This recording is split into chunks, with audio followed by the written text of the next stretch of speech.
Maray na aga mga tugangoya po ang mga barata ngunyan na Miyerkules. Kami ang matud kan barata. Ako po, si Jasmine Baloloy. Ako ma po si Winter Alta. Enot sa headlines kan mga barata. Sa lado lokal, mga nangganang kandidato sa Albay, formal nang naiproklamar kan Commission on Election. DepEd Bicol nagpasalamat sa gabos na paratukdo na nagserbi bilang Election Task Force kanakaaging 2025 midterm elections. Pinakadakulang insidente in vote buying sa nakaaging piralian na obserbaran kan sarong election watchdog posibleng tunay, sabi kan COMELEC. Representative Jill Bungalon inakuan sa iyang pagkadaog bilang kongresista sa Primer Distrito kan Albay. Sa lado nasyonal, full alert status kan na PNP mantenido sagod na may proklamar ang gabos na mga nangganang kandidato sa nakaaging piralian. Sitwasyon manungod sa election-related fake news, critical pa man giraray sagod dain natatapos ang canvassing sigon sa DICT. Commission on Human Rights inumaw ang mga innovative effort kan COMELEC sa pagpadalagan sa nakaaging piralian. 28 kaso nin vote buying na irehistro kan PNP sagod sa aldaw kan eleksyon. Sa ibang nasyon, patakot yung kagutuman sa Gaza mas lalo pang nagiging seryoso. Baretang Sports, New York Knicks, sarungganan na sana bago umabante sa Eastern Conference Finals. Ngunyan sa detalles kan Bareta. Enot sa lado lokal. Ang baretang ini hatod sa Indukan Optin Lutein Capsule. Alagaan ang paningin sa tulong ng Optin. Kitang-kita ang kalusugan ng mata. Aminado ang Commission on Election na posibleng tunay ang naging obserbasyon kansarong election watchdog na ang Kabikulan igwang pinakadakulang insidente nin vote buying sa nakaaging eleksyon. Ini matapos ipahayag kan grupong kontra Daya na nagluwas sa indang monitoring ang nangyayaring pamamakal nin boto sa Rion. Sigon kay COMELEC Bicol Regional Director Attorney Jane Valesa, sa laog ng 20 taon niya sa komisyon, inan-enot na pagkakataon na na-eksperyensyahan ang siring na insidente. Sayang ipinaluwanag na makamundo ang nasabing aktibidad mantang naglalaom siya na daini ipagpapadagos kan mga bagong matukaw sa posisyon. Ang baretang ini hatod sa Indukan Plemex. Pag may ubo o hika, Plemex agad. Basta lagundi, Plemex. Formal nang naipproklamar kan Commission on Elections sa COMELEC ang gabos na nangganang kandidato sa probinsya kan Albay. Ginibo ang proklamasyon sa sangguniang panlalawigan kan Albay Session Hall kasuod Mayo 13. Ang deklarasyon kinumpirmar kan Provincial Board of Canvassers, kumpuesto nin the Albay Provincial Election Supervisor, Attorney Maria Aurea Bobunaw, bilang chairperson, Attorney Wilfredo Guerrero Jr., an Albay Provincial Prosecutor, bilang vice chairperson, asin Nene Merioles, an Albay Schools Division Superintendent, bilang Secretary of the Board. Ang baretang ini hatod sa Indukan Liver Aid Silimarine Capsule. Ang good drinks at good food, perfect combo. Isama pa ang Liver Aid. It's liver lover, boys! Nagpapasalamat ang bagong ilihidong alkalde kan Legazpi City na si Kap Hisham Ismail sa pagsuporta kan mga Legazpeño sa sayang plataforma asin sa partido. Kasuod na formal nang naipoklamar bilang ilihidong alkalde kan Legazpi si Ismail matapos makakwa ni 68,090 boto kontra kay dating alkalde Geraldine Rosal na nakakuaman ni 61,943 na boto. Siya rin na ipoklamar bilang ilihidong vice-alkalde si City Councilor Luis Gutierrez na may botong 70,356. Mientras na sa mga City Councilor na ipoklamar naman sinda kinatawan Vince Baltasar III bilang top-notcher City Councilor City Councilor Lau Beltran, City Councilor Ismael Buban IV, City Councilor Alexander Hao, City Councilor Butch Lucila, City Councilor JP Lee, Siriman City Councilor Sunshine Imperial, dating City Councilor Alan Ranyola, City Councilor Ato Valladolid, miyandas na ilihido man ang baguhan na si elected City Councilor Charlton Lahara.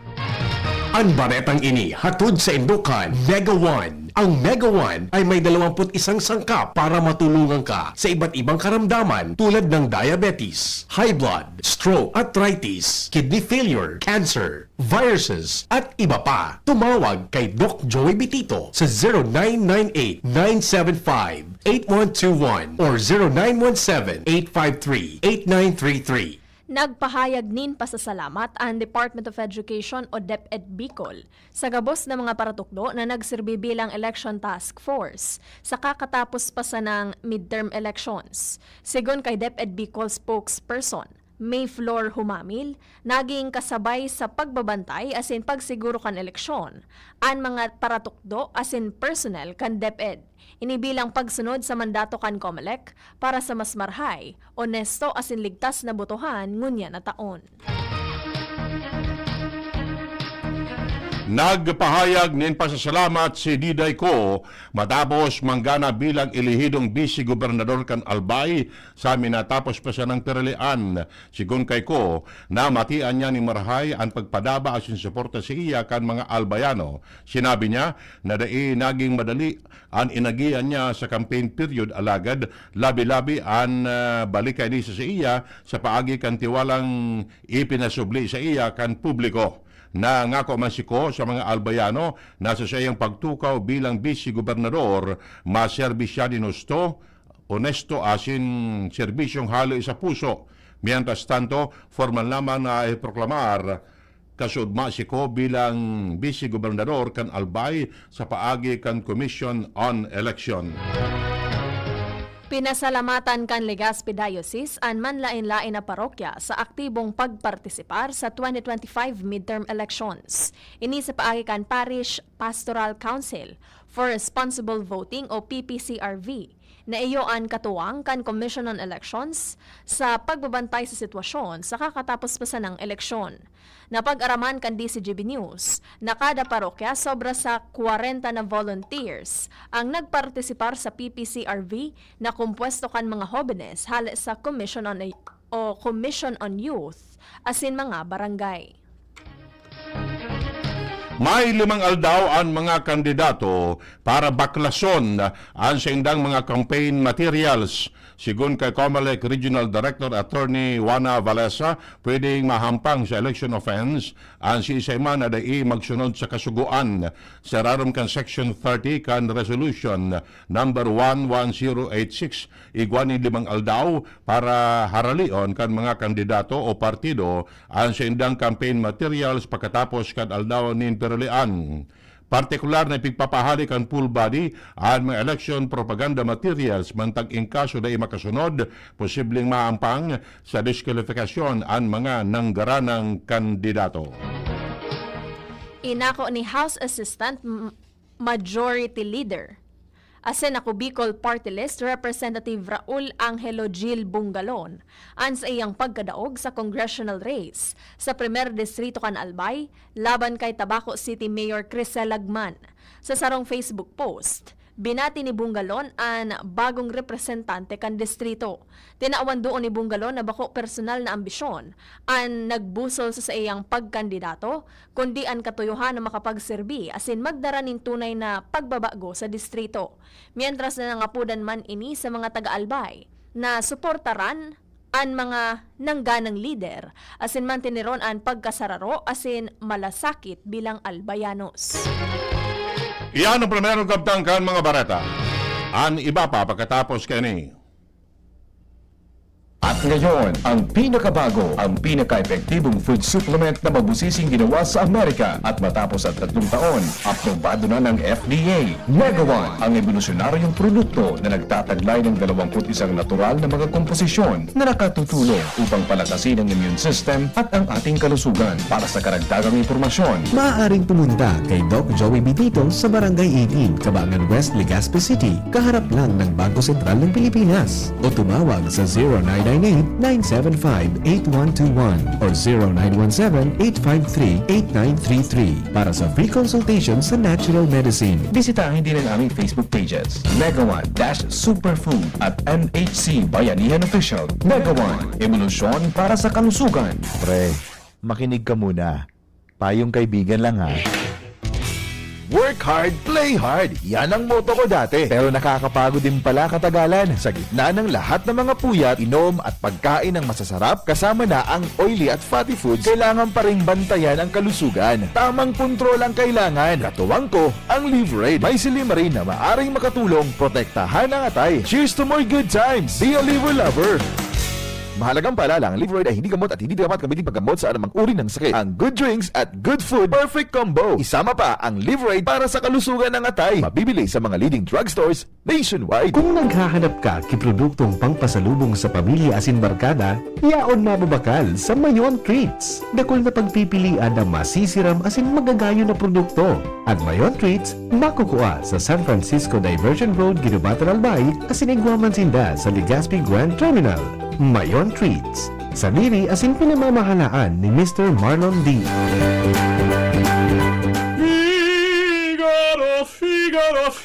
Birit na sana kaso parang may gumagasgas. Ganyan ang ubong may plemang mahirap ilabas. Mag-Plemex Forte Syrup. Gawa sa natural na lagundi. Tinutunaw ang plema. Pinipigil ang ubo. Ramdam ang hagod ng ginhawa. Sing your heart out. Basta lagundi, Plemex. Mabibili ang Plemex Forte Syrup 60ml at 120ml sa mga pangunahing butikan nationwide. Vitex Lagundo L is a generic name of Plemex Forte. If symptoms persist, consult your doctor.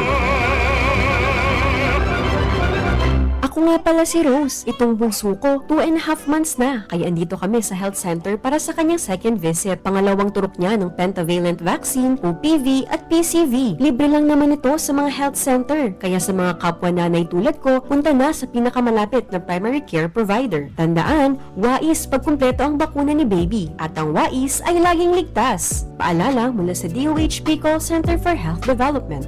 DCGB, Barreta, alas 7. Barreta, alas 7.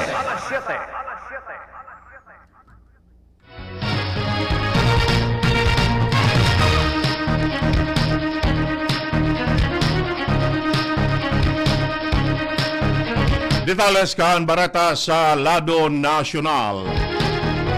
Minidbid kan Commission on Human Rights ang mga bagong sistema na ipinatob kan COMELEC para mainganyar ang mga botante na magluwas sa sendang harong asin magboto sa minatapos pa sa nang piralian apisar kan mga kaso nin mga violensya na konektado sa eleksyon asin an issue kan voters disenfranchisement. Kibanan sa mga inumaw kan CHR ang pagbuktakan COMELEC nin mall voting asin early voting mechanism. Seriman ang pagtugot kan COMELEC na makaboto nin atab ang mga senior citizens, persons with disabilities asin mga bados. Inapod man kan CHR na notable success ang aktibong pakikisumaro kan mga miyembro kan mga katutubong badyaw sa Barangay Manapa, Buenavista, Agusan del Norte sa eleksyon.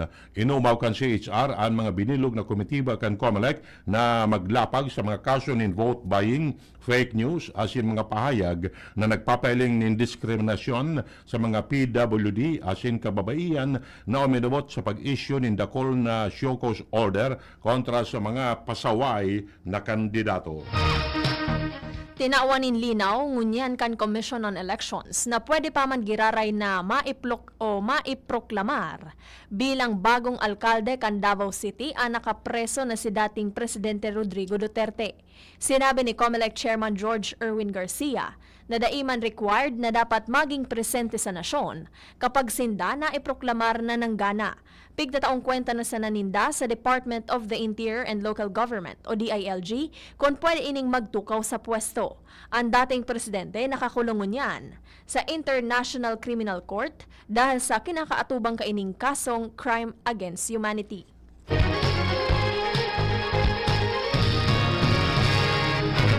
Siniguro kan Presidential Task Force on Media Security o PTFOMS na iimbestigaran ang pigsabing mga serye nin pananakot sa mga empleyado nin media industry sa kakusugan kan midterm election.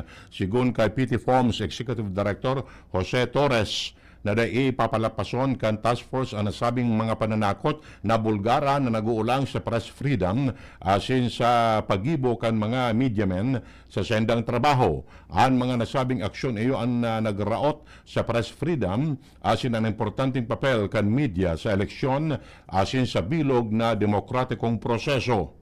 Tinawanin doon kan opisyal na nungka ini papalapason kan task force asin mananindugan sa pagsumiter ng kaso kontra sa mga persona na mapapatunayan na nagbugtak sa peligro kan buhay kan mga journalist. Sa kod ka suudma, may tulong insidente kan posibleng election-related media threat na naresto kan task force. Kinabibilangan ini nin sarong radio reporter sa Quezon City na pigsasabing naka-eksperyensya nin intimidasyon alay sa sarong grupo mantang nasa kakusugan kan pigsasabing vote buying incident sa nasabing syudad. Ikadua, ang patakot na narasubikan mga news crew nin sarong news station sa Nueva Ecija mantang ang ultimo iyo ang pagpatakot kan sarong congressional candidate sa sarong radio reporter sa Cordillera Administrative Region. Inaga ni Torres sa publiko asin sa mga tauhan kan media na magsapar o na nagsapar o nakailing ni mga patakot o harassment na idokumento asin tulos na ipaisi ang mga nararesibing harassment. Mananatiling naka-full alert ang Philippine National Police hanggang sa formal na maideklarar ang gabos na mga nanggana sa 2025 national and local elections. Ini ang naging pagsiguro ni PNP Chief General Romel Francisco Marbil. Kasunod kan mga nairehistrong insidente nin bayolensya sa nasyon, may kinaaraman kan eleksyon. Sa pinakahuring datos, nakapagrehistro ang PNP nin 52 na insidente nin bayolensya sa bilog na nasyon, kung saan pambabadil ang may pinakadakol na kaso na uminabot sa 12 kaso. Maski masasabing generally peaceful ang mismong aldaw kan eleksyon, apesar kan mga nairehistrong insidente, mantinidong naka-full alert status ang PNP para siguruhon na mapupugulan pa man giraray ang mga magdadaranin aberya asin bayolensya. Mantinidong dominant majority party sa Kamara de Representantes ang lakas CMD matapos ang midterm election. Inan siniguro ni House Speaker Ferdinand Martin Romualdez na yung presidente kan lakas CMD na igwanin 104 mga representante na nanggana sa amin natapos pa sa ng pirilian. Ali sa 128 congressional candidates kini. Sinabi ni Romualdez na bakusudan ni vote of confidence sa mga kandidato kan partido kundi nagpapailing man ng tiwala sa liderato asin sa pigsusulong na pagkakasero kan lakas CMD. Nangako si Romualdez na padagos na matrabaho ang lakas CMD katuwang ang mga kaalyado sa alyansa para sa bagong Pilipinas na sarong dakulang coalition kan mga nangangenot na partido politikal sa nasyon. Sigun kay Romualdez, ini tanganing suportahan ang reformang ipigsusulong kan Marcos administration para magpasar nin mga leyes na makrear nin trabaho, magtataon nin protection, asin magpapakusog sa demokrasya. Padagos na nakatutok ang Department of Information and Communications Technology o DICT sa piglalaoman na mapakol kan disinformation. Sagkod na dai pa natatapos ang canvassing. Sinabi ni DICT spokesperson Renato Paraiso na pigo-konsiderar pa man giraray na kritikal kontra misinformation as in fake news. Ang sitwasyon, sagkod na dai pa totalmenteng natatapos ang canvassing. Piglalaoman na ninda na aatakihon kan mga magpapalakop nin misinformation an anggulo nin pagkadaog kan ibang mga kandidato asin papaluwason na questionable an integridad kan mga automated counting machines. Sigon kay Paraiso, sigurado na dai makulpa an pagpapalakop ninda nin sala na impormasyon sagod sa proklamasyon kaya padagos sindang nakabantay arogan sa indang ginibo bago an eleksyon. Barata hali sa ibang nasyon. Naging seryoso pa ang peligro nin tagutom sa Gaza Strip dala sa padagos na pagpugol sa humanitarian aid kay bana na ang pagkakandara kan ipinapautob na blockade. Ang nabilog na 2.1 milyones na populasyon kan Gaza nagsasaparing grabing kakulangan in pagkakan kung saan haros kabangang milyon nasa kritikal na kondisyon in gutom, malnutrition, helang, asin peligro nin kagadanon. Sigun sa pinakabagong pag-aadal kan Integrated Food Security Phase Classification na 3/4 kan population kan Gaza nasa emergency o catastrophic level na kan kawaran insufficienting nutrisyon poon kan blockade kan Marso 2. 57 mga aki anay baretang nagkagaradan dalan sa efekto kan malnutrition asin pagdalaom na maitaas pa ang bilang kani ng apudan ang World Health Organization na tulos na magtaon in tabang pagkatapos kan blockade asin protection sa salud para malikayan ang naglalala na krisis sa Gaza. Baretang sports, madali nang makamtan ka New York Knicks ang ticket pasiring sa Eastern Conference Finals matapos an sa indang impresibong pagana kontra sa Boston Celtics. Sa likod kan matibay na performance ni Jalen Brunson na nagrehistro nin 39 puntos, 5 rebounds sin 12 assist. Pinanginotan niya ang opensa ka Knicks. Kaibahan niya sina Karl Anthony Towns na may 23 na puntos, 11 rebounds. Michael Bridges na may 23 na puntos o 7 rebounds, asin OG Anunoby na may 20 puntos asin 3 rebounds na nagtarabang-tabang sa pagsigurong mantinido na kontrol sa kawat. Sa indang presenteng momentum, sarunggana na sanaan kaipuhan ka Knicks para makalaog sa Eastern Conference Finals.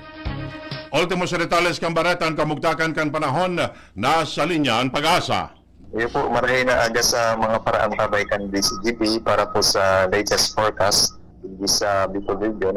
Padagos po kitang maaapektuhan ka ining Estrellis Isidorus na hali digdi sa dagat Pasipiko. So iyo po inang madara sa tuya at mainit na panahon asin maalingahot. Asin posible man itong mga binagdaang pagpuran na kung minsan may kaibang pagkikirat asin pagkagudol na mas salangpaw ang tsansa pag-abot kan hapon sundo sa Banggi. Sa laog kan sa tuyang area of responsibility, wala man kitang namomonitor na LPA o Bagyo, pero igwa kitang nahiling sa satellite na cloudbuster duman sa east kang Mindanao. So padagos niya po ining tig-monitor asin matao kita yung mga advisory manungod sa nasabing cloudbuster. Kaya padagos po na magantabay sa mga abiso na tigpapaluwas kan Pag-asa. Manungod man po duman sa satuyang kadagatan, nagiging banayad man sa natin sa moderataan sa tuyang pagpukol nasa 0.6 sundong 1.5 meters ang talauman niya itong taas kang balod o ukol. Sa tuyang temperatura, pinakahababa nasa 25 degrees Celsius. Pinakahalang pa posibleng umabot sundong 34 degrees Celsius.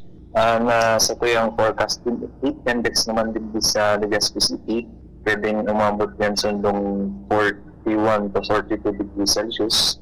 Duman sa station pa sa Via Daraga, nasa 39 degrees Celsius. Asin duman sa Bio Ginobatan, pwede man umabot sundong 40 degrees Celsius. So nasa manggirara na yan. Ang iba kaya nasa danger level, kaya padagos po na magdaraki tayong pagmaluwas sa tuyang mga harong. So yan lang po ang sa tuyang update para sa kamugtakan kan sa tuyang panahon. Halit ka dito sa Pag-asa Dios Legazpi. Jaime Bordales po sa liwat Marahay na aga.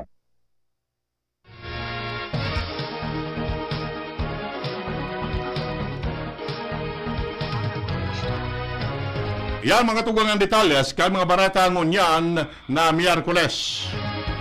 Taon-taon may mapakapi sa pangalan kan mga pagriba, Mardela, Jenny Balyaran sa Newsbase, Ramer Tanay sa Lado Technical, si Riman Pag-asa.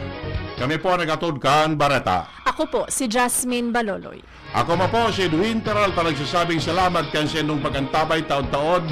Mapakapi si amigo mi. Pagkapi ka no ya. Masunod na si Mr. M.